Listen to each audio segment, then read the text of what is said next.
আল্লাহ রসুলের পরে সবচেয়ে বড় মডেল কারা? সাহাবীরা। কথা বলেন না। আল্লাহ রসুলের পরে আমাদের জন্য মডেল কারা? সাহাবীরা। যে ব্যবসা করলে পরে তোমরা জাহান্নামের আগুন থেকে, আল্লাহর আযাব থেকে বাঁচতে পারবে, এরকম ব্যবসা কে না চায় রে ভাই? আমরা সবাই চাই, ঠিক কিনা বলেন? বাংলাদেশে মদের লাইসেন্স দেওয়া প্রক্রিয়া চলতেছে, ঠিক কিনা বলেন? আমরা দেখেছি যে 21 বছর হলে নাকি তাকে মদ পানের অনুমতি দেওয়া হবে। নাউজুবিল্লাহ বলতে পারেন না? যেই মদ আল্লাহ কোরআনে নিষেধ করেছেন, আমার নবী নিষেধ করে গেছেন, এটা মুসলমানের দেশ। বলেন বাংলাদেশ মুসলমানের দেশ কিনা? বলেন মদের লাইসেন্স যদি দেওয়া হয়, এরকম বলা হলো কোন এলাকায় যদি 100 জন মদ পান করার লিস্ট করা হয়, ওই এলাকায় বেলে দোকান দিতে পারবে। নাউজুবিল্লাহ বলেন। যখন এই বাতিলটা দেখবো মাঠে নেমে পড়েছেন, ইসলামের বিরুদ্ধে কোন এজেন্ডা যদি এদেশে কেউ কায়েম করতে চায়, মুসলমানরা ঘরে বসে থাকবে না, আল্লাহু আকবার ধরে নিয়ে জমিনে নামিয়ে পড়বে। কথা বলেন ঠিক কিনা? আল নূর ইসলামিক টিভি, আহলে সুন্নাত ওয়াল জামাতের মুক্তির পথ। এই ধরনের একটা কোরআন এবং সুন্নাহর মাহফিলের যেমন পক্ষে মানুষ থাকে, ঠিক তেমনি ভাবে তার দুশমনও থাকে, ঠিক কিনা বলেন? আমি শুনেছি, আমি অবাক হয়ে গেলাম, এরকম একটা আন্তর্জাতিক কনফারেন্সের বিরুদ্ধে নামদারি কিছু কুলাঙ্গারা বিরোধিতা করেছে। কথা বলেন ঠিক কিনা? এরা মূলত মুসলমান হতে পারে না, এরাই মূলত মুনাফিক, যারা এইরকম মাহফিলের বিরোধিতা করতে পারে। সম্মানিত হাজিরিন, এরকম মাহফিল যেই জায়গায় কোরআন এবং সুন্নাহর আলোচনা হবে, যেই জায়গার মধ্যে আল্লাহ রাব্বুল আলামিনের রহমত নাজিল হবে, একমাত্র যদি বেজার হয় তাহলে শয়তান হবে। কথা বলেন ঠিক কিনা? কোন আল্লাহ প্রেমিক, রাসূল প্রেমিক, ওলি প্রেমিক, কোন ইমানদার, কোন মুমিন মুসলমান এইরকম মাহফিল দেখে তার গা জ্বলতে পারে না। কথা বলেন ঠিক কিনা? এইরকম মাহফিল প্রতি বছর হোক, আমরা চাই কিনা? আল্লাহ যেন কিয়ামত পর্যন্ত এই মাহফিলকে কবুল করেন, বলি আমিন। সম্মানিত হাজিরিন, আমি আল্লাহর কোরআনুল কারীম থেকে 28 পারা সূরা সফ থেকে একখানে আয়াতি কারীমা তেলাওয়াত করেছি। আল্লাহ পাক যদি আমাকে তৌফিক দান করেন, সংক্ষিপ্ত আকারে সে আয়াতের কিছু ব্যাখ্যা বিশ্লেষণ আপনাদের সম্মুখে উপস্থাপন করে মুনাজাত দিয়ে আপনাদের কাছ থেকে বিদায় নিব। আল্লাহ পাক যেন কবুল করেন, বলি আল্লাহুম্মা আমিন। সম্মানিত হাজিরিন, আমার আল্লাহ রাব্বুল আলামিন এই পৃথিবীর বুকে মানুষকে হেদায়েতের জন্য, মানুষকে আলোর পথ দেখানোর জন্য লক্ষাধিক নবী রাসূল প্রেরণ করেছেন। আমাদের পেয়ারা নবী মুহাম্মদুর রাসূলুল্লাহ সাল্লাল্লাহু আলাইহি ওয়াসাল্লাম নবী পৃথিবীতে আসার আগে অসংখ্য নবী রাসূল এই পৃথিবীতে এসেছেন, সবাই ঈমানের দাওয়াত দিয়েছেন। কিন্তু একটি বিষয় হলো, আমাদের নবী সালাম আদম আলাইহিস সালাতু ওয়াস সালাম থেকে শুরু করে ঈসা রূহুল্লাহ পর্যন্ত যত নবী রাসূল এই পৃথিবীর বুকে আগমন করেছেন, প্রত্যেক নবী ছিলেন আঞ্চলিক নবী, নির্ধারিত একটা জায়গার নবী, নির্ধারিত একটা রাষ্ট্রের নবী।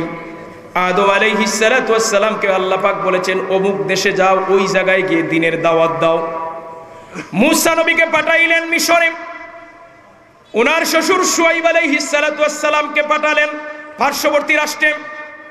এইভাবে আল্লাহ রাব্বুল আলামিন একসাথে অনেক নবী রাসূল পাঠিয়েছেন। একসাথে নবী রাসূল বিভিন্ন রাষ্ট্রের মধ্যে ছিলেন, এক এক নবীর শরীয়ত এক এক রকম ছিল। কিন্তু আল্লাহ রাব্বুল আলামিন যখন আমাদের নবীকে এই জমিনে পাঠালেন, আল্লাহ রাব্বুল আলামিন নির্ধারিত কোনো রাষ্ট্রের জন্য নয়, নির্ধারিত কোনো ভূখণ্ডের জন্য নয়, আল্লাহ রাব্বুল আলামিন আল্লাহর সৃষ্টিকুলের মধ্যে যা আছে সবার জন্য নবীকে নবী হিসাবে পাঠালেন। আওয়াজ করে বলি সুবহানাল্লাহ। সম্মানিত হাজিরিন, আপনারা শুনলে অবাক হবেন, হযরতে মূসা আলাইহিস সালাতু ওয়াস সালাম পর্যন্ত আমাদের নবীর উম্মত হওয়ার জন্য আল্লাহর কাছে দরখাস্ত পর্যন্ত করেছেন। সুবহানাল্লাহ। আল্লাহ পাক কবুল করেন নাই। তিনি প্রথমে চেয়েছিলেন আখিরি নবীর উম্মতের যতগুলি শান এবং মান আছে উনার উম্মতের জন্য নিয়ে যাবেন, কিন্তু আল্লাহ পাক বলেন যে না, ও আমার নবী মূসা, আমার হাবিবুল্লাহ মুহাম্মাদুর রাসূলুল্লাহ সাল্লাল্লাহু আলাইহি ওয়াসাল্লাম নবীর উম্মতের যে শান এবং মান দিয়েছি এটা আপনার উম্মতকে দেওয়া যাবে না। হযরত ঈসা আলাইহিস সালাতু ওয়াস সালাম উনি উনার উম্মতের জন্য দোয়া না করে ডাইরেক্ট আল্লাহর কাছে দোয়া করলেন, রব্বুল আলামিন আপনি আমাকে রাসূল হিসাবে পাঠিয়েছেন, নবী হিসাবে পাঠিয়েছেন, কিন্তু আপনি যদি দয়া করে আখিরি নবীর উম্মত হিসাবে কবুল করেন আমি নিজেকে ভাগ্যবান মনে করব। আল্লাহ রব্বুল আলামিন ঈসা আলাইহিস সালাতু ওয়াস সালামের দরখাস্ত কবুল করেছেন। ঈসা নবী এখনো জীবিত আছেন, আসমানে আছেন, উনি আবার জমিনে আসবেন নবী হিসাবে নয়, আমাদের নবীজির উম্মত হিসাবে। আওয়াজ করে বলি আলহামদুলিল্লাহ। আমি আজকের মাহফিলে আপনাদেরকে প্রশ্ন রাখতে চাই, শ্রেষ্ঠ নবীর উম্মত হওয়ার জন্য কোন দিন আমরা আল্লাহর কাছে দরখাস্ত করেছি? করি নাই। বিনা দরখাস্তে উম্মতে মুহাম্মদী জবান খুলে আলহামদুলিল্লাহ বলতে পারি না? বিনা দরখাস্তে আখিরি নবীর উম্মত আমরা। অন্যান্য নবীর উম্মতেরা নির্ধারিত ইবাদত খানা ছাড়া নামাজ হতো না, আর আখিরি নবীর উম্মত হওয়ার কারণে আমাদের সৌভাগ্য এমন হয়ে গেল, আখিরি নবীর উম্মতেরা শুধু মসজিদে নামাজ পড়ে না, আল্লাহর যে কোনো জমিনে নামাজ পড়লে নামাজ হয় কিনা? কথা বলেন হয় কিনা? এই মাঠে আমরা নামাজ পড়েছি, আপনার বাড়ির আঙ্গিনা নামাজ পড়লে নামাজ হবে, হাওড়ে গেলে আপনি ক্ষেত কাবারে নামাজ পড়বেন নামাজ হবে, ক্ষেতের আইলে নামাজ পড়লে নামাজ হবে। এটা অন্য নবীর উম্মতের জন্য ছিল না, এটা একমাত্র আমাদের নবীর উম্মতের জন্য বরাদ্দ। আওয়াজ করে বলি সুবহানাল্লাহ। সম্মানিত হাজিরিন,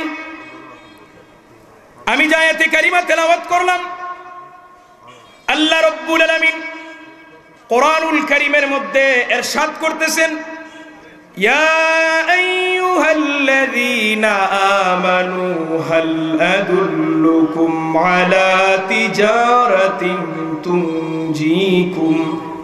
তুনজিকুম মিন আযাবিন আলীম। আল্লাহ পাক বলেন, ইয়া আইয়ুহাল্লাযীনা আমানু, হে ঈমানদারেরা, হাল আদুল্লুকুম আলা তিজারা, আমি কি তোমাদেরকে এমন একটা ব্যবসার কথা বলবো না, এমন একটা বিজনেসের কথা বলবো না, এমন একটা বাণিজ্যের কথা বলবো না যে বাণিজ্যে তোমাদেরকে জাহান্নামের আগুন থেকে রক্ষা করবে? সুবহানাল্লাহ বলবেন না? আল্লাহ পাক প্রশ্ন করতেছেন, হে ঈমানদারেরা, আমি কি তোমাদেরকে এমন একটি ব্যবসার কথা বলবো না যে ব্যবসা করলে পরে তোমরা জাহান্নামের আগুন থেকে, আল্লাহর আযাব থেকে বাঁচতে পারবে? এরকম ব্যবসা কে না চায় রে ভাই? আমরা সবাই চাই, ঠিক কিনা বলেন? জাহান্নামের আগুন থেকে বাঁচতে চাই না? অবশ্যই চাই। তাহলে ব্যবসাটা কি, কিভাবে করবেন, কি দিয়ে করবেন? আল্লাহ পাক ধারাবাহিকভাবে আমাদেরকে জানিয়ে দিতেছেন, এই কাজ করলে তোমরা জাহান্নামের আগুন থেকে বাঁচতে পারবে আর তোমাদের ব্যবসা হয়ে যাবে।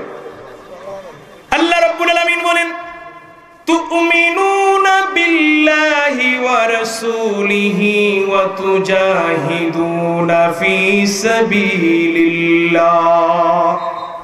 আল্লাহ পাক বলেন, এই ব্যবসা করতে গেলে আল্লাহর উপর ঈমান আনা লাগবে, ওয়া রাসূলিহি, তার রাসূলের উপর ঈমান আনা লাগবে, ওয়া তুজাহিদুনা, জিহাদ করা লাগবে, ফি সাবিলিল্লাহ, আল্লাহর রাস্তায় জিহাদ করতে হবে। তারপরে জিহাদ কিভাবে করবেন, কি দিয়ে করবেন? আল্লাহ নিজে বলতেছেন, বিআমওয়ালিকুম ওয়া আনফুসিকুম, জিহাদ করতে হবে মাল দিয়ে এবং জীবন দিয়ে। সম্মানিত হাজিরিন, তারপরে আল্লাহ পাক বলেন, যালিকুম খায়রুল লাকুম ইন কুনতুম তা'লামুন। আল্লাহ পাক বলেন, এটা অত্যন্ত কল্যাণকর, এটা খুব ভালো যদি তোমরা উপলব্ধি করতে পারো। সম্মানিত হাজিরিন, তাহলে আল্লাহ পাক ব্যবসার কথা বললেন, এমন ব্যবসা যে ব্যবসা করলে পরে জাহান্নামের আগুন থেকে বাঁচা যাবে। ব্যবসা কিভাবে করবেন? আল্লাহ পাক বলেন, আল্লাহর উপর ঈমান আনা লাগবে, আল্লাহর হাবিবের উপর ঈমান আনা লাগবে, আর জিহাদ করতে হবে আল্লাহর রাস্তায়। তারপরে জিহাদ কিভাবে করবেন? আল্লাহ দুটি জিনিসের কথা বললেন, বিআমওয়ালিকুম ওয়া আনফুসিকুম, মাল দিয়ে, জীবন দিয়ে। সুবহানাল্লাহ বলবেন না? এক নাম্বার শর্ত হলো আল্লাহর উপর ঈমান আনা। এখানের মধ্যে আমরা যারা আছি আওয়াজ করে বলেন তো, আমরা আল্লাহর উপর ঈমান এনেছি কিনা? আল্লাহর উপর ঈমান আমাদের আছে কিনা? সম্মানিত হাজিরিন, আল্লাহর উপর ঈমান আনা মানে কি? আল্লাহর উপর ঈমান আনা মানে হলো আল্লাহর দেওয়া যত বিধি বিধান আছে সব মানা। এমনি তো যদি আমাকে জিজ্ঞাসা করেন, আমি বলি একমাত্র আল্লাহরে ভয় করি, আমি আল্লাহর উপর ঈমান এনেছি, আপনিও বলবেন আল্লাহর উপর ঈমান এনেছি। কিন্তু যদি আপনি আল্লাহর বিধান না মানেন আর দাবি যদি করেন আল্লাহর উপর ঈমান আনছেন, আপনার দাবি সঠিক না।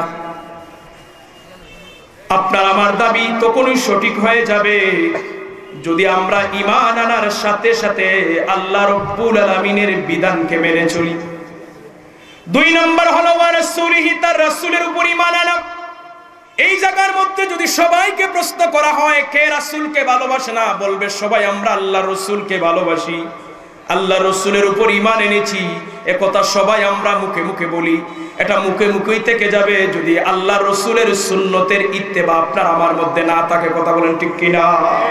শুধু মুখে দাবি করলে হবে না, কাজে করবে, আমলে আখলাকে সিরতে সুরতে মিল থাকতে হবে। তার মানে বুঝা গেল আল্লাহর উপর ঈমান আনা মানে হলো আল্লাহর বিধান মানা, নবীর উপর ঈমান আনা মানে হলো নবীর সুন্নাহর অনুসরণ করা। কথা বলেন ঠিক কিনা?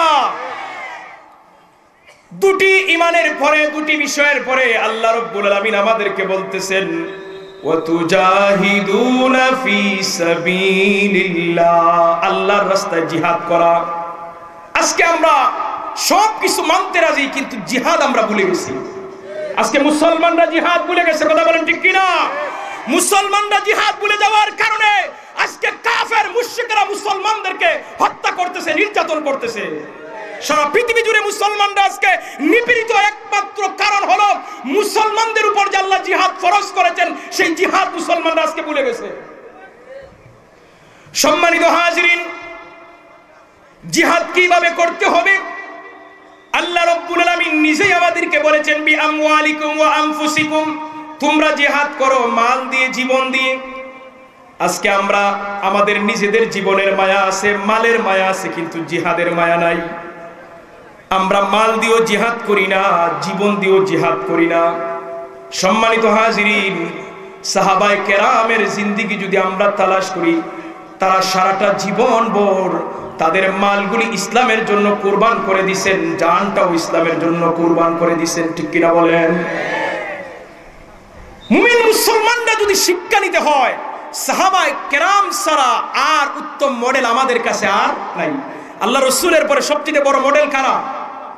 সাহাবীরা। কথা বলেন না? আল্লাহ রাসূলের পরে আমাদের জন্য মডেল কারা? সাহাবীরা।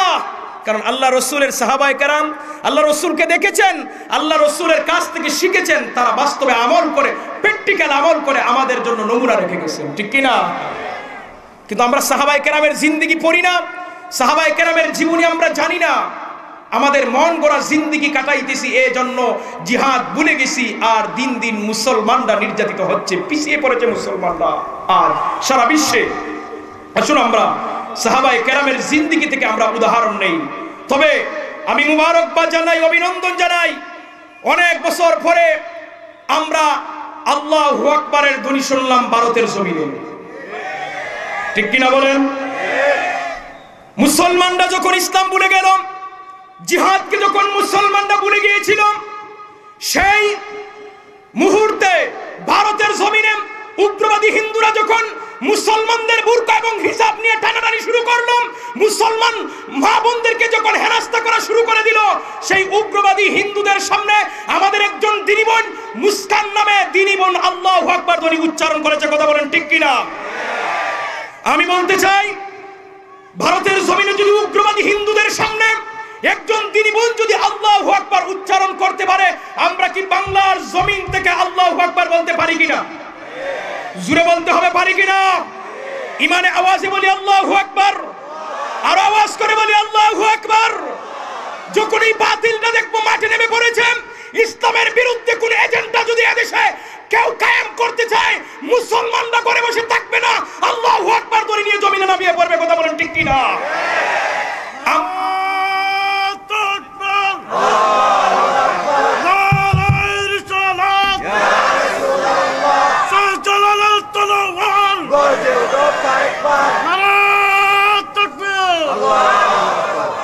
একটা দুঃখের বিষয় বলতে চাই, গত কিছুদিন আগে আপনারা দেখেছেন ফেসবুকে, মিডিয়ার মধ্যে, বাংলাদেশে মদের লাইসেন্স দেওয়া প্রক্রিয়া চলতেছে, ঠিক কিনা বলেন? আমরা দেখেছি যে 21 বছর হলে নাকি তাকে মদ পানের অনুমতি দেওয়া হবে। নাউজুবিল্লাহ বলতে পারেন না? যেই মদ আল্লাহ কোরআনে নিষেধ করেছেন, আমার নবী নিষেধ করে গেছেন, এটা মুসলমানের দেশ। বলেন বাংলাদেশ মুসলমানের দেশ কিনা? জুড়ে বলতে হবে মুসলমানের দেশ কিনা? আপনারা গুগল রিসার্চ করে দেখেন, সারা পৃথিবীর মধ্যে সবথেকে বেশি মসজিদ হলো বাংলাদেশে।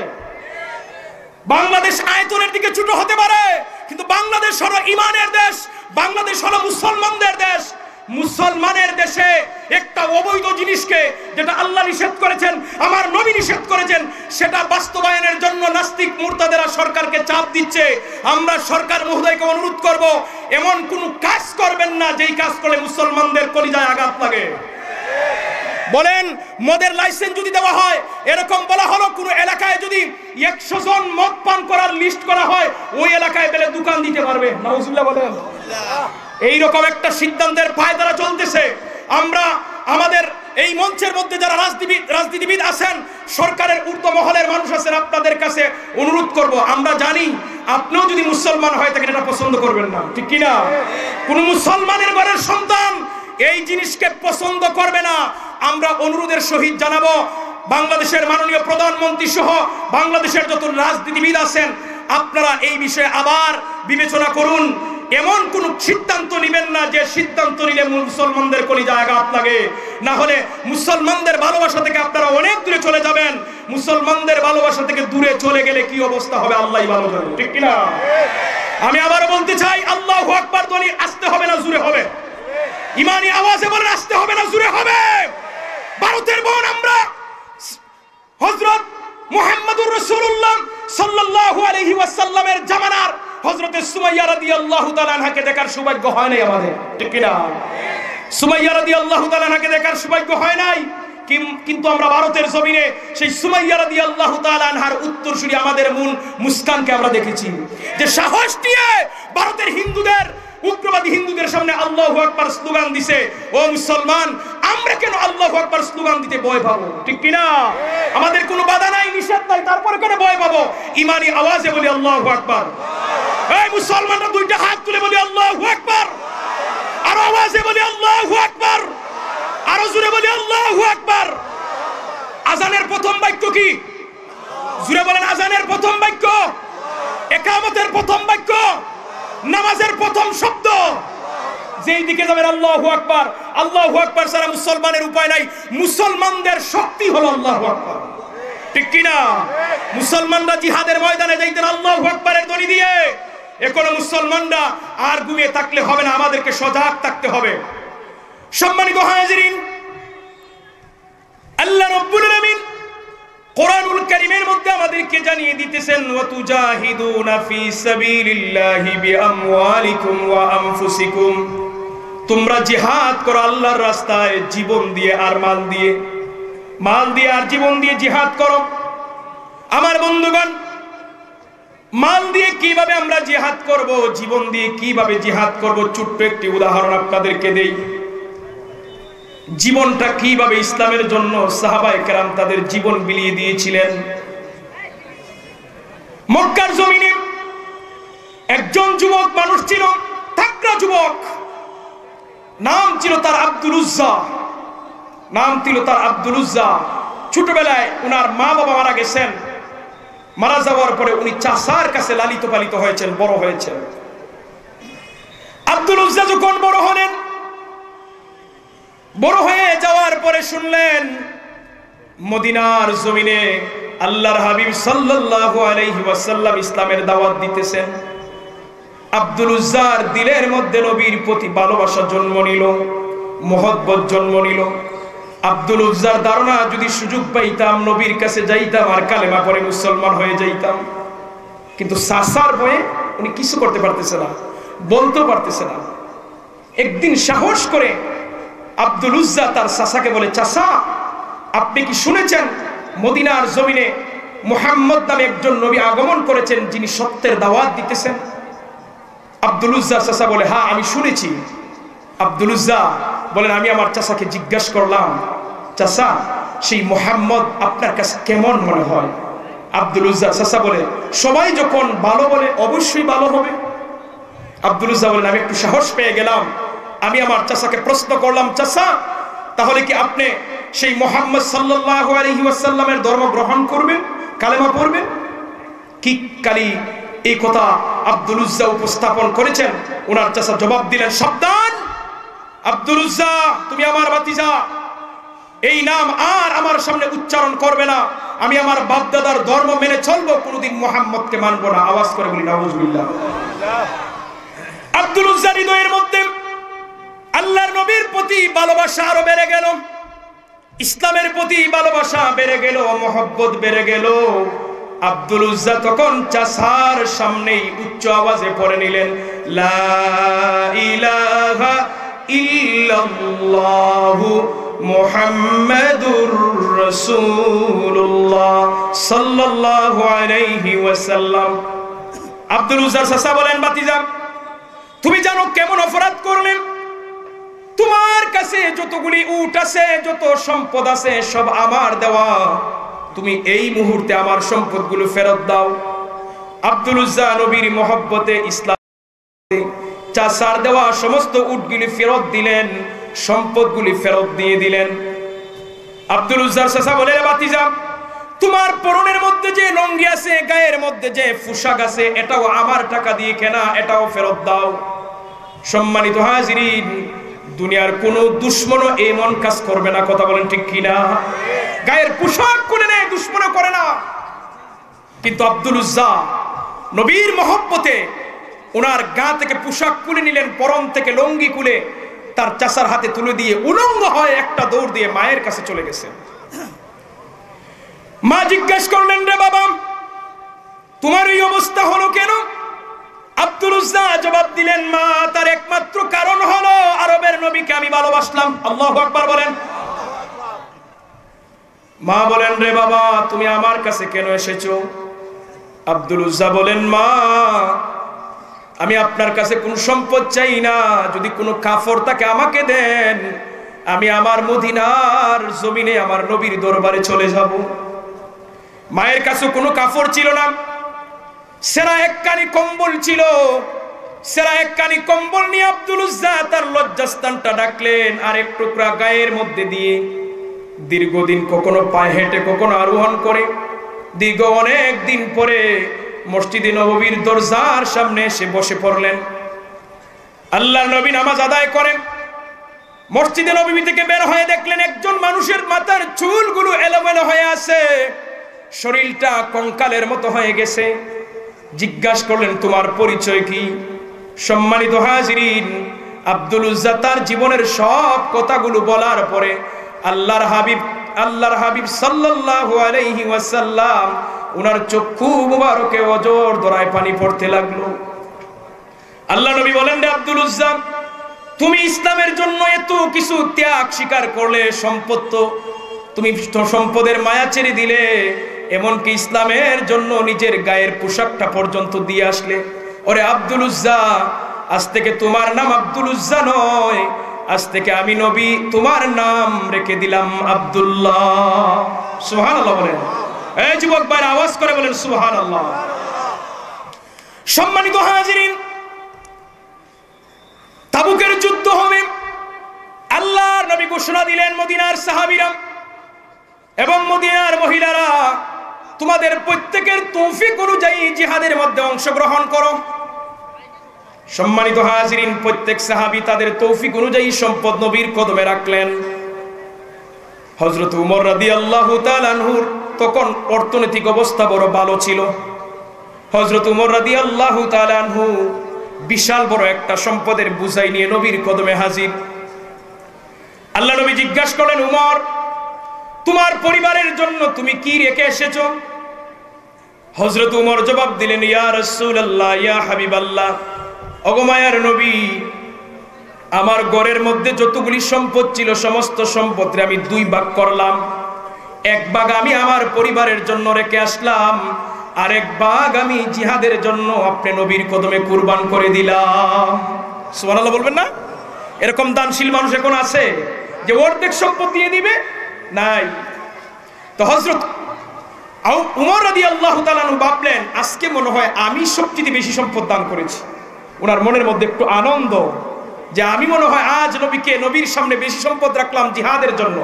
কিছুক্ষণ পরে সিদ্দিক আকবর রাদিয়াল্লাহু তাআলা আনহু আসলেন। উনি ওনার মাথা থেকে বোঝাটা নামাইলেন। আল্লাহ নবী জিজ্ঞাসা করলেন, আবু বকর তুমি তোমার পরিবারের জন্য কি রেখে আসলে? সিদ্দিক আকবর জবাব দিলেন, ইয়া রাসূলুল্লাহ ইয়া হাবিবাল্লাহ, ওগো আমার মায়ার নবী, আমার ঘরের মধ্যে যত সম্পদ ছিল সব সম্পদ নিয়ে আমি আপনার কদমে রেখে দিলাম। আমি আমার ঘরে আল্লাহ এবং তার রাসূলকে রেখে আসলাম। আরো আস্তে বলি সুবহানাল্লাহ, ইমানে আওয়াজে বলি সুবহানাল্লাহ। সিদ্দিক আকবর কেমন নবীকে ভালোবাসতেন, জিহাদের জন্য উনার পরিবারের ঘরের মধ্যে যত সম্পদ ছিল সব সম্পদ নবীর জন্য দিয়ে দিলেন। সবাই যখন নিজের তৌফিক অনুযায়ী সম্পদ দিলেন, ওই যে আল্লাহর হাবিব আব্দুল উজ্জার নাম রেখেছিলেন আব্দুল্লাহ, ওই আব্দুল্লাহ এসে হাজির হলেন। আব্দুল্লাহ এসে বলেন, ইয়া রাসূলুল্লাহ ইয়া হাবিবাল্লাহ, ওগো মায়ার নবী, আমার ঘরেতে কোনো সম্পদ নাই, আমারও তো মনে বড় ইচ্ছা, মনে বড় আশা আমিও যেন যুদ্ধের মধ্যে শরীক হই। সমস্ত সাহাবীরা তাদের তৌফিক অনুযায়ী সাহায্য করলো, কিন্তু আমার দেওয়ার মতো তো কিছু নাই, মাত্র আমার জানটা বাকি আছে। কি আছে বলেন না? আমার জানটা শুধু বাকি আছে, আর আমার কাছে কোনো সম্পদ নাই।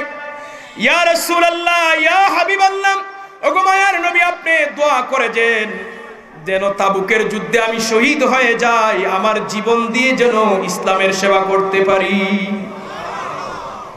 সম্মানিত হাজিরিন, আল্লাহর নবী একজন সাহাবীকে বললেন গাছ থেকে বাকল নিয়ে আসো।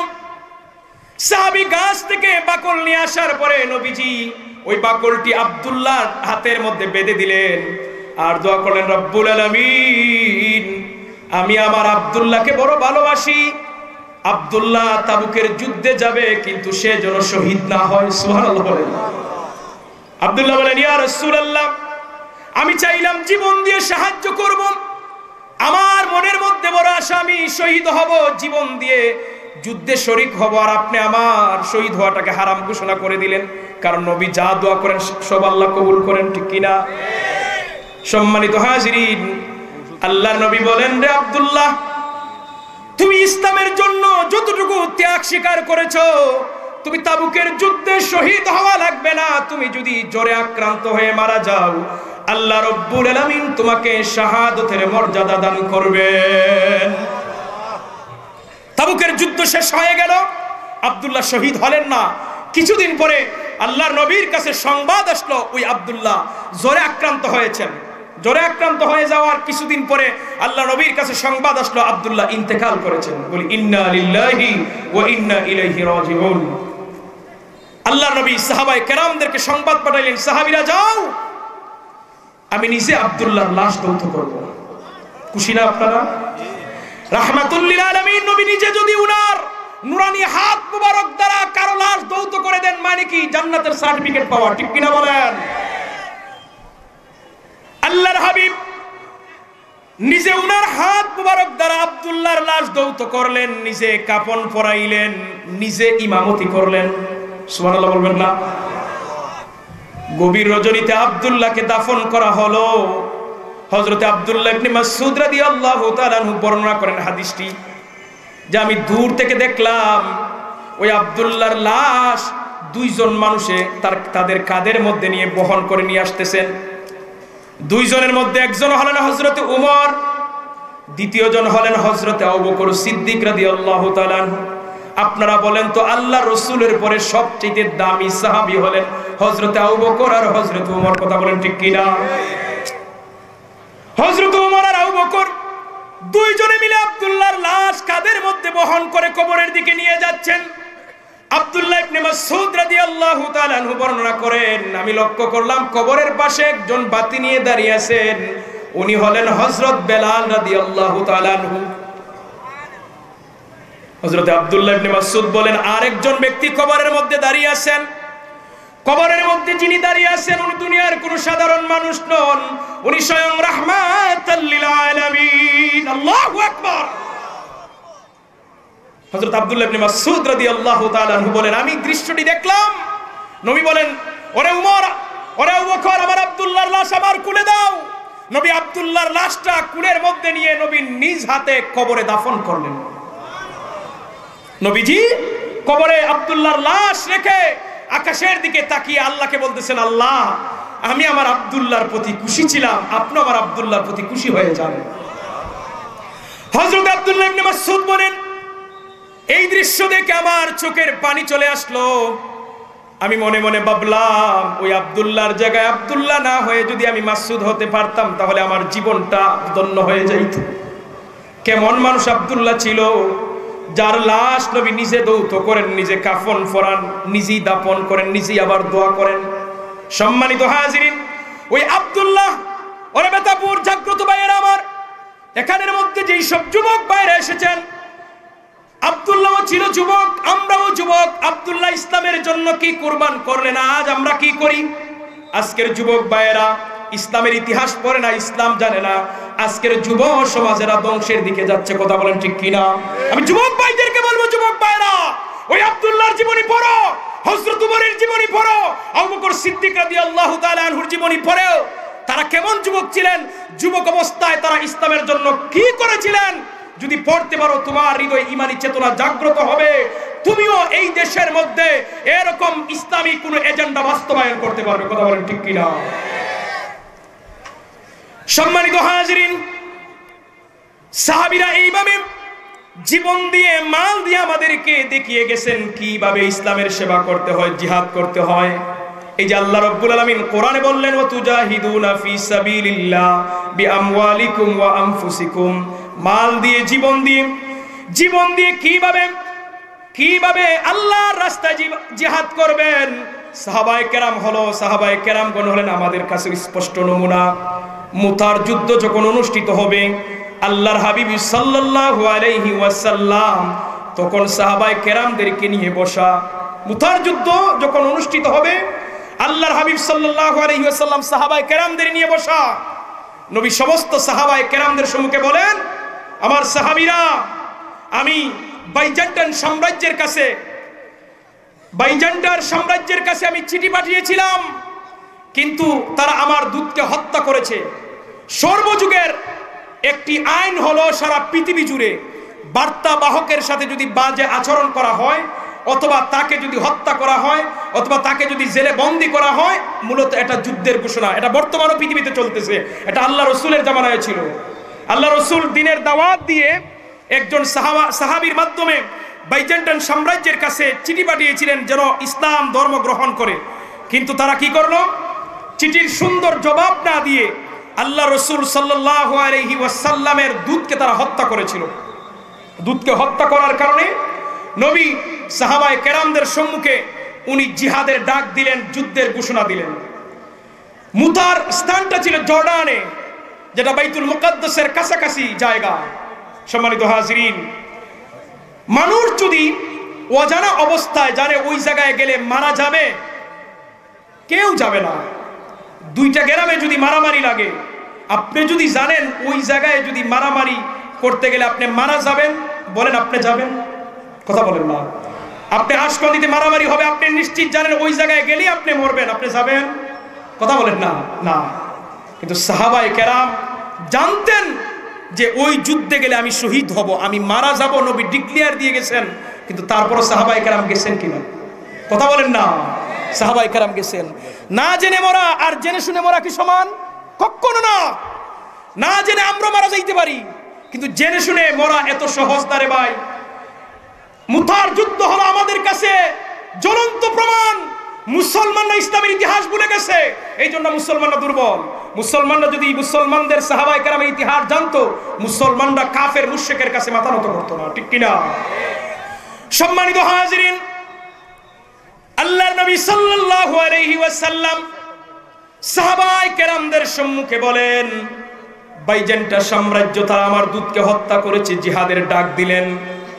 আল্লাহর নবী প্রথমেই ডেকে বলেন, আমার পালক পুত্র যায়েদ ইবনে হারেসা মুতার প্রান্তরে প্রথম সেনাপতির দায়িত্ব পালন করবে। আল্লাহর নবী বলেন, যায়েদ ইবনে হারেসা যদি শহীদ হয়ে যায়, তাহলে আমার চাচাতো ভাই জাফর বিন আবু তালেব জিহাদের সেনাপতির দায়িত্ব পালন করবে। জাফর বিন আবু তালেব যখন শহীদ হয়ে যাবে, তখন আব্দুল্লাহ বিন রাওয়াহা উনি জিহাদের সেনাপতির দায়িত্ব পালন করবে। নবী বলেন এই তিনজনই যখন শহীদ হয়ে যাবে, ও আমার সাহাবীরা, তোমরা নিজেরাই তোমাদের মধ্য থেকে একজন সেনাপতি নিযুক্ত করে নিবে। ইতিপূর্বে নবীজি যতগুলি যুদ্ধের ডাক দিয়েছেন, জিহাদের ঘোষণা দিয়েছেন, প্রত্যেক জিহাদের জন্য সেনাপতি নিযুক্ত করেছেন একজন। একমাত্র ব্যতিক্রম হলো মুতার যুদ্ধের জন্য নবীজি সেনাপতি নিযুক্ত করলেন তিনজন করার পরে নবী বললেন, তিনজন যখন শহীদ হয়ে যাবে তোমরা নিজেরাই আরেকজন বানিয়ে নিবে। এটা দ্বারা সাহাবায়ে কেরামদের বুঝা বাকি রইল না, আমরা তিনজনের নাম যে নবীজি ঘোষণা করেছেন, আমরা তিনজনের মধ্যে একজন আর জীবিত আসবো না, ঠিক কিনা? কারণ ইতিপূর্বে তো কোনো যুদ্ধের জন্য নবী এইভাবে আর বলেন নাই, একমাত্র মুতার যুদ্ধের জন্য নবী বলেছেন এই তিনজন যখন শহীদ হয়ে যাবে, সাহাবায়ে কেরাম বলেন আমরা বুঝে গেলাম ওই যুদ্ধে যাব, আমরা শহীদ হয়ে যাব। সম্মানিত হাজিরিন, এতটুকু জানার পরও সাহাবায়ে কেরামদের ভিতরে বাধা আসবে দূরের কথা, তারা আনন্দ চিত্তে জিহাদের ময়দানে গেছেন। সুবহানাল্লাহ বলেন। সম্মানিত হাজিরিন, এটা মুসলমান এবং বাইজেন্ট সাম্রাজ্যের মধ্যে এই যুদ্ধ ছিল। মুসলমানদের সেনাপতি ছিলেন এই তিনজন, আর কাফেরদের মধ্যে সেনাপতিও ছিল তিনজন। কাফেরদের মধ্যে সেনাপতি ছিল তিনজন। তাদের প্রথম জন ছিল যার নাম ছিল তিউডর, 2 নম্বরে ছিল হিরাক্লিয়াস, নিজে বাদশা হয়ে সেনাপতির দায়িত্ব পালন করেছিল। 3 নম্বর ছিল সুহরাবিল ইবনে আমর। এই তিনজন ছিলেন কাফেরদের পক্ষ থেকে সেনাপতি, আর মুসলমানদের পক্ষ থেকে তিনজন সেনাপতি। সম্মানিত হাজিরিন, কিন্তু অবাক হবেন, মুসলমানদের সংখ্যা ছিল মাত্র 3000, কাফেরদের সংখ্যা হলো 2 লক্ষ, মতান্তর 3 লক্ষ। চিন্তা করে দেখছেন? আচ্ছা, 2 লক্ষ মানুষের জন্য 3000 মানুষ কি কিছুই না, ঠিক কিনা বলেন? একদিকে 2 লক্ষ মানুষ, আরেকদিকে 3000 মানুষ, এটা তো কিছুই না রে ভাই, হাতে ধরে মেরে ফেলে দিবে এমন অবস্থা। কিন্তু মুসলমানরা কি ভয় পাইছেন? কথা বলেন। আল্লাহ রাসূলের সাহাবারা কি তখন ভয় পেয়েছিলেন? ঈমান চেতনা নিয়ে যুদ্ধের ময়দানে ঝাঁপিয়ে পড়েছিলেন। সম্মানিত হাজিরিন, আল্লাহর নবীর সাহাবী পালক পুত্র যায়েদ ইবনে হারেসা, উনি ইসলামের পতাকা, নবীজি নিজে সাদা পতাকা জিহাদের জন্য দিয়ে দিলেন। জিহাদের পতাকা নিয়ে সামনের দিকে অগ্রসর হলেন, নেতৃত্ব দেওয়া শুরু করলেন। আল্লাহর নবীর সাহাবী হযরত যায়েদ ইবনে হারেসা রাদিয়াল্লাহু তাআলা আনহু ইসলামের ঝান্ডা নিয়ে কাফেরদের সাথে মোকাবেলা শুরু করলেন। যায়েদ অনেক কাফের মুশরিকদেরকে জাহান্নামে পাঠিয়ে উনি শহীদ হয়ে গেলেন। যায়েদ ইবনে হারেসা শহীদ হয়ে গেলেন। আমার নবীর ঘোষণা অনুযায়ী যায়েদ ইবনে হারেসা শহীদ হওয়ার পরে উনার চাচাতো ভাই জাফর ইবনে আবু তালেব উনি জিহাদের সেনাপতির দায়িত্ব নেবেন, উনি নিলেন। জাফর ইবনে আবু তালেব রাদিয়াল্লাহু তাআলা আনহু ইসলামের ঝান্ডা নিয়ে কাফেরদের সম্মুখে অগ্রসর হতে লাগলেন। উনি কাফেরদের উপর আক্রমণ করলেন।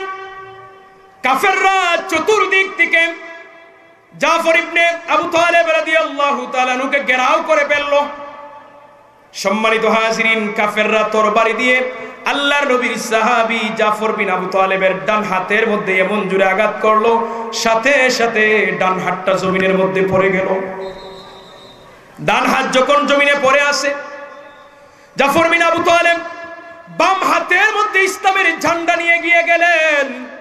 কিন্তু কাফের মুশরিকেরা দূর থেকে জাফর বিন আবু তালেবের উপর এত বেশি একসাথে অস্ত্র নিক্ষেপ করতে লাগলো, আল্লাহর নবীর সাহাবী জমিনের মধ্যে লুটিয়ে পড়লেন। সম্মানিত হাজিরিন, হযরতে আবু উবাইদা এবং আব্দুল্লাহ বিন রাওয়াহা 2 জন সাহাবী এগিয়ে গেলেন। কারণ জাফর বিন আবু তালেব শহীদ হওয়ার পরে ইসলামের ঝান্ডা নেবেন আব্দুল্লাহ বিন রাওয়াহা। তো আবু উবাইদা এবং আব্দুল্লাহ বিন রাওয়াহা 2 জন এগিয়ে গেলেন ঝান্ডা নেওয়ার জন্য। আবু উবাইদা বলেন, আমরা লক্ষ্য করলাম দূর থেকে যে আমরা যাওয়ার আগেই কে জানি ঝান্ডাটা তার হাতের মধ্যে নিয়ে রাখছে। হযরত আবু উবাইদা বলেন, যখন নিকটে গেলাম, গিয়ে দেখলাম জাফর বিন আবু তালেবের ডান হাতটা জমিনের মধ্যে পড়ে আছে, তার সমস্ত শরীরটা ক্ষত বিক্ষত হয়ে আছে। সম্মানিত হাজিরিন, 2টা বর্ণনা পাওয়া যায়। এক বর্ণনায় উনার শরীরের মধ্যে 70টি আঘাত অন্য বর্ণনায় হলো 90টি আঘাত, 70টি অথবা 90টি আঘাত একজন মানুষের শরীরে। কি আর শরীরে থাকতেই পারে রে ভাই? 90টা আঘাত যদি একটা শরীরের মধ্যে পড়ে, শরীরের আর কোন অঙ্গ বাকি থাকে? ঠিক কিনা? কি আর অঙ্গ বাকি থাকবে? কিন্তু হযরত আবু উবাইদা বলেন, অবাক হয়ে গেলাম, একটা আঘাত জাফর বিন আবু তালেবের পিছন দিকে না, সব সামন দিকে। সুবহানাল্লাহ বলেন।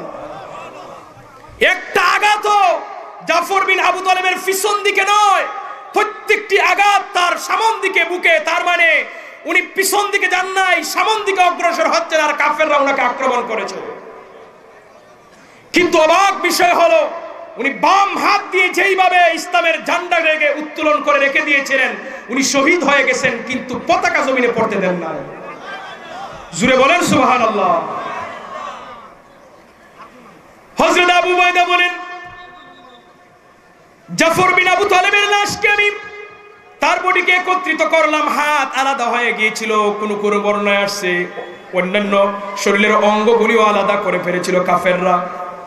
হযরত আবু উবাইদা বলেন, আমি বডিকে একত্রিত করলাম, চুম্বন করলাম, জানাজার নামাজ আদায় করে আমরা দাফন করলাম। সম্মানিত হাজিরিন, রাতের বেলা আমি স্বপ্নে দেখলাম আল্লাহ রাসূলের সাহাবী জাফর বিন আবু তালেব আল্লাহর জান্নাতের ভিতরে ফেরেশতাদের সাথে আনন্দ করতেছে। জিজ্ঞেস করলাম, ও আমার ভাই, আল্লাহ তোমার সাথে কি ব্যবহার করলেন? জাফর বিন আবু তালেব জবাব দিয়েছিলেন, আমি যে ইসলামের জন্য আমার জীবনটাকে কুরবান করে দিয়ে এসেছি, আল্লাহ পাক খুশি হয়ে আমাকে জান্নাত দিবেন। আর আল্লাহ জিজ্ঞাসা করেছিলেন, জাফর তুমি আমার কাছে আজ কি চাও? তখন আমি আল্লাহর কাছে চাইলাম, আল্লাহ আমাকে আবার জমিনে পাঠিয়ে দেন, আমি আবার আমার জীবনটাকে ইসলামের জন্য কুরবান করে দিয়ে আসি। সবাই জুড়ে বলতে পারেন না সুবহানাল্লাহ? এই যুবক ভাইরা, ঈমানি আওয়াজে বলেন সুবহানাল্লাহ। ইসলামের জন্য জীবন দেওয়ার মাঝে এত মজা, এত স্বাদ।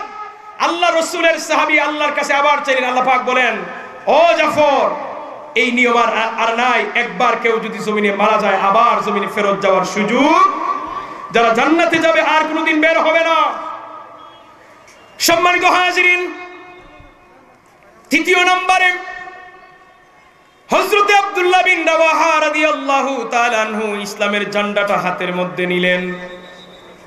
আব্দুল্লাহ বিন রাওয়াহা ইসলামের ঝান্ডা নিয়ে সামনের দিকে এগিয়ে গেলেন। অসংখ্য কাফেরদেরকে আক্রমণ করার পরে নিজেও শহীদ হয়ে গেলেন। আল্লাহর নবীজির জবান মুবারক অনুযায়ী ঘোষণা, যেই তিনজন সাহাবীর নাম বলে দিয়েছিলেন, সেনাপতির নাম ঘোষণা করেছিলেন, তিনজনই শাহাদাত বরণ করলেন। নবীজির ওসিয়ত অনুযায়ী এবার সাহাবায়ে কেরামরা বৈঠকে বসলেন। হযরত খালিদ বিন ওয়ালিদ প্রস্তাব করলেন, নবীজির ঘোষণা অনুযায়ী আসো আমরা সেনাপতি নিযুক্ত করি। খালিদ বিন ওয়ালিদ এই উপস্থাপন করার সাথে সাথে সবাই বললেন যে আপনি আমাদের সেনাপতি। উনি বললেন যে না, এত বড় দায়িত্ব আমি নিতে পারবো না, কিন্তু সবাই বললেন যে না, এটা আপনাকেই নিতে হবে। খালিদ বিন ওয়ালিদ সকলের সম্মতিতে সেনাপতি নিযুক্ত হলেন। খালিদ বিন ওয়ালিদ যখন সেনাপতি নিযুক্ত হলেন, এইদিকে আল্লাহর নবী সাল্লাল্লাহু আলাইহি ওয়াসাল্লাম মসজিদে নববীতে অন্যান্য সাহাবায়ে কেরামদেরকে নিয়ে বৈঠকে বসা। নবীজি সাহাবায়ে কেরামদের সম্মুখে বলতেছেন, ও আমার সাহাবীরা, আমার যায়েদ বিন হারেসা শহীদ হয়ে গেছে। সাহাবায়ে কেরাম কাঁদতেছেন। এরপরে নবীজি বলেন, আমার চাচাতো ভাই জাফর বিন আবু তালেব শহীদ হয়ে গেছেন। সাহাবায়ে কেরাম আরো কাঁদতেছেন। এরপর নবীজি বলেন, আব্দুল্লাহ বিন রাওয়াহা শহীদ হয়ে গেছেন। সাহাবায়ে কেরামদের কান্না আরো বেড়ে গেল। কিন্তু এরপর নবী মুস্কি হাসি দিয়ে বলেন, এখন ইসলামের ঝান্ডাটা আল্লাহর একটা তরবারি তার হাতের মধ্যে দিয়েছে। সুবহানাল্লাহ বলেন, জোরে বলবেন না সুবহানাল্লাহ? সম্মানিত হাজিরিন, খালিদ বিন ওয়ালিদ রাদিয়াল্লাহু তাআলা আনহু ইসলামের ঝান্ডা নিয়ে সামনের দিকে এগিয়ে গেলেন। খালিদ বিন ওয়ালিদ রাদিয়াল্লাহু তাআলা আনহু উনি সেনাপতির দায়িত্ব নিয়ে কৌশল অবলম্বন করলেন। কি করলেন? উনি ডান দিকের সৈন্যকে বাম দিকে নিয়ে গেলেন, বাম দিকের সৈন্যকে ডান দিকে নিয়ে গেলেন। রাতের মধ্যে, রাতের আধারে কাফেররা যখন দেখে নাই, ডান দিকের সৈন্য বাম দিকে, বাম দিকের সৈন্য ডান দিকে, নিয়ে যাওয়ার পরে যখন সকালবেলা যুদ্ধ হবে, কাফেররা দেখে কি রে, গতকালকে যাদেরকে দেখলাম আজ নতুন চেহারা লাগতেছে, কাফেররা মনে করতেছে আরো সৈন্য যুগ হয়েছে, তাদের ভিতরে অটোমেটিক একটা ভয় ঢুকে গেছে। সুবহানাল্লাহ বলেন। নবীর সাহাবীরা এইভাবে যুদ্ধের ময়দানে কৌশল অবলম্বন করেছেন। সম্মানিত হাজিরিন, কাফেররা অটোমেটিক তাদের হৃদয়ের মধ্যে ভয় চলে আসলো।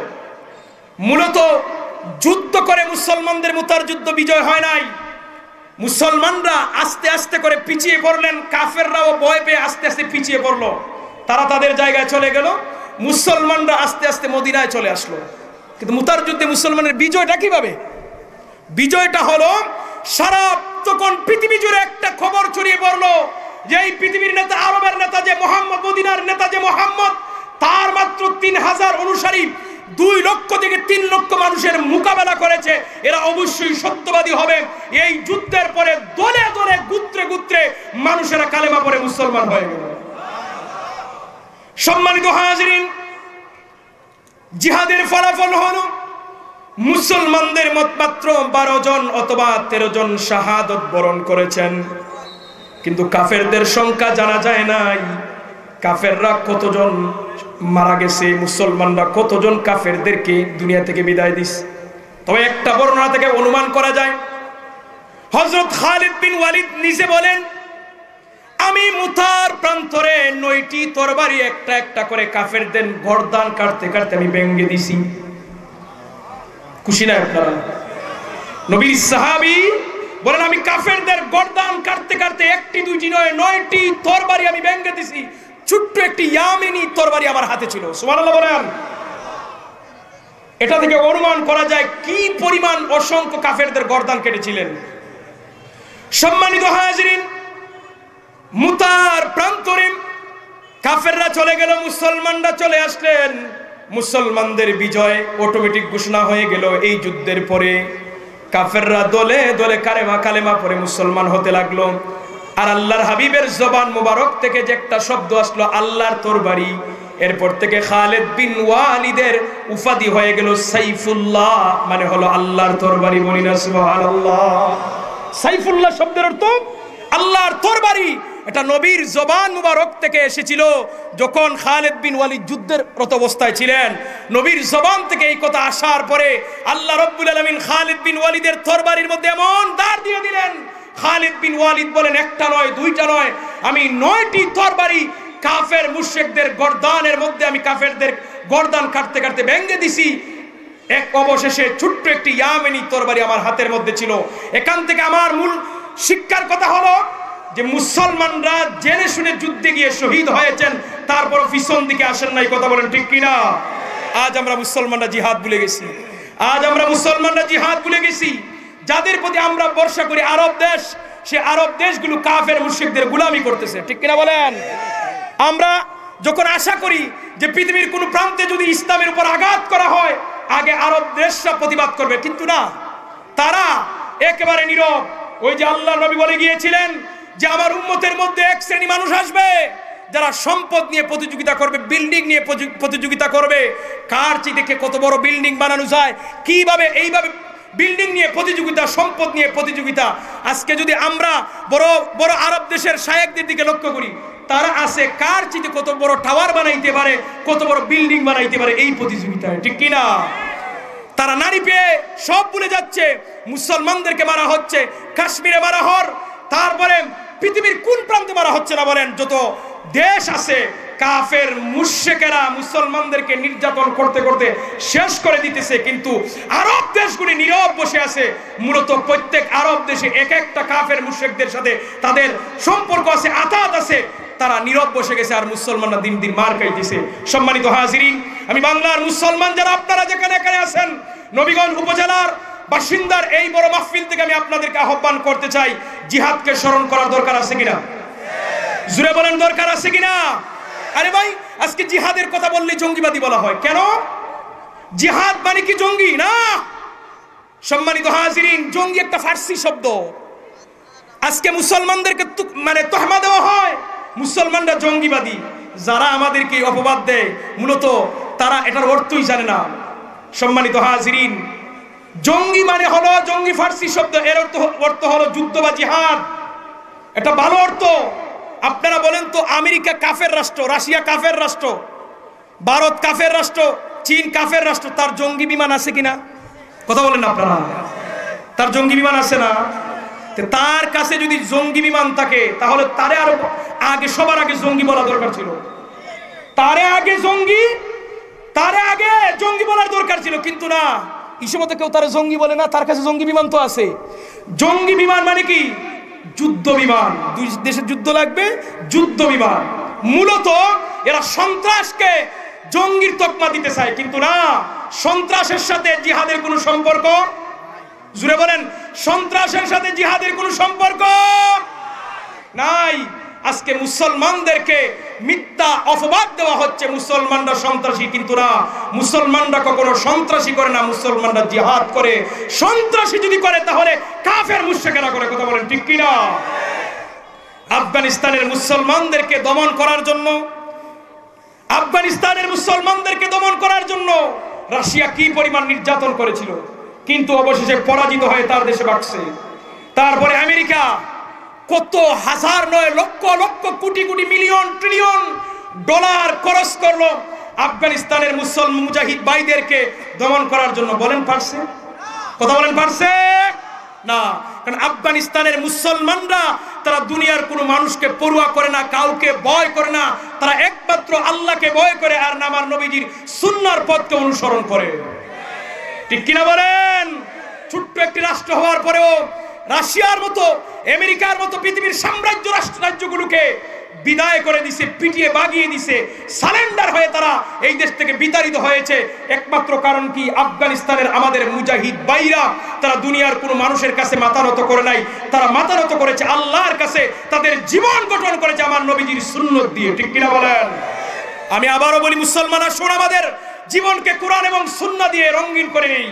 আমরা যদি কোরআন এবং সুন্নাহ দিয়ে আমাদের জীবনকে রাঙিয়ে নিতে পারি, কাফের মুশরিকরা আমাদের সম্মুখে মাথা তুলে দাঁড়াতে পারবে না। পৃথিবীর মুসলমানরা যদি আবার আল্লাহু আকবার স্লোগানে এক হয়ে যায়, কোন কাফের মুশরিকরা মুসলমানদের উপর আক্রমণ করতে পারবে? এই যে এক আল্লাহু আকবারে সারা পৃথিবী আবার যেমন ঘুম থেকে জাগ্রত হয়েছে। ঠিক কিনা বলেন?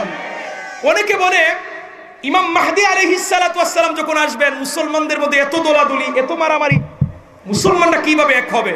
আরে ভাই, ইমাম মাহদী আলাইহিস সালাতু ওয়াস সালাম আসার পরে মুসলমানরা কিভাবে এক হবে? এই আল্লাহু আকবারে আমরারে বুঝাই দিছে। ঠিক কিনা? এই আল্লাহু আকবার একজন বোন দিছে। বলেন, এই বোনের পরিচয় জানতে কি আমরা কোনো দল দেখছি? কথা বলেন না আপনারা? কোন দল আমরা তাকাইছি না, কোন দল দেখি নাই। একমাত্র সারা পৃথিবীর মুসলমানরা এটা দেখেছে, এই বোন মুসলমান। ঠিক কিনা? একজন মুসলমান আল্লাহু আকবার ধ্বনি দিছে, পৃথিবীর সব মুসলমানে ওই আল্লাহু আকবার ধ্বনিরে সাপোর্ট দিছে। ঠিক কিনা বলেন?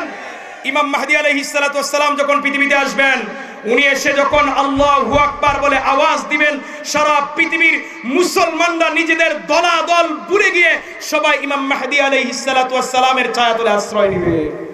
অতএব আমাদের কোনো চিন্তা নাই, আমাদের কোনো ভয় নাই। ইমাম মাহদী আলাইহিস সালাতু ওয়াস সালাম আসবেন, কখন আসবেন একমাত্র কে জানেন? জোরে বলেন, কে জানেন? সম্মানিত হাজিরিন, একটি দুঃখের কথা বলতে হয়, যেই আমাদের মুস্কান বোন আল্লাহু আকবার ধ্বনি দিল, সারা পৃথিবীর মুসলমানরা সাপোর্ট দিল, বাংলাদেশের একজন শায়েখ হারাম ফতোয়া দিল। সারা পৃথিবীর মুসলমানরা সাপোর্ট দিছে আমার বোনটাকে, যে আল্লাহু আকবার ধ্বনি দিছে, বাংলাদেশে বসে একজন শায়েখ, আহলে হাদিসের একজন শায়েখ হারাম ফতোয়া দিছে। নাউজুবিল্লাহ বলবেন না? চিন্তা করে দেখেন, এরা কি এজেন্ডা নিয়ে পৃথিবীতে নামছে, এরা আমাদেরকে কি শিক্ষা দিতেছে। অনেক আহলে হাদিসরা কিন্তু সাপোর্ট দিছে, কিন্তু একজন শায়েখ, উনি এত জ্ঞানী, উনার জ্ঞানে ধরল সবাই ভুল পথে, উনি শুধু সঠিক পথে। নাউজুবিল্লাহ বলেন। আবার ধনীটারে পর্যন্ত এরা হারাম ফতোয়া দেয়। জিহাদ, এদের কাছে জিহাদের কোনো আলোচনাই নাই। এরা একমাত্র দেখবেন মুসলমানদের ছোট ছোট বিষয় নিয়ে কিভাবে ফিতনা ফাসাদ করা যায় ওই চিন্তায় আছে। ঠিক না? এদের আলোচনাগুলি শুনলে দেখবেন এদের একটাই ধারণা, মুসলমানদের ফরজ নিয়ে আলোচনা নয়, ওয়াজিব নিয়ে নয়, সুন্নতে মুআক্কাদা নিয়ে নয়, ওই যে অতিরিক্ত কিছু সুন্নতে জায়েদা, মুস্তাহাব নিয়ে এত বিতর্কিত আলোচনা করে আর মুসলমানদের মধ্যে ফিতনা ছড়ায়। ঠিক কিনা বলেন? আল্লাহ যেন এদের ফিতনা থেকে আমাদেরকে হেফাজত করেন। মহব্বতে আওয়াজ করে আলহামদুলিল্লাহ। যত সময় যাচ্ছে মানুষের সংখ্যা বাড়তেছে, এতে খুশি না বেজার? বলি না আলহামদুলিল্লাহ, জুড়ে বলেন না আলহামদুলিল্লাহ। আসুন আমরা প্রাণ খুলে জবান খুলে নবীর উপর দুরূদ শরীফ পড়ি। আল্লাহুম্মা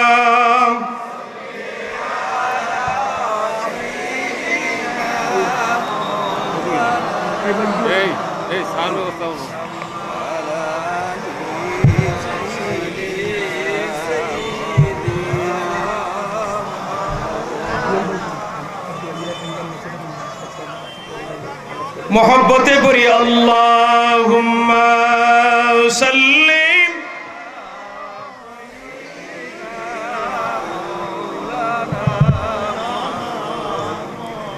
ওয়া আলা আলি সাইয়্যিদিনা।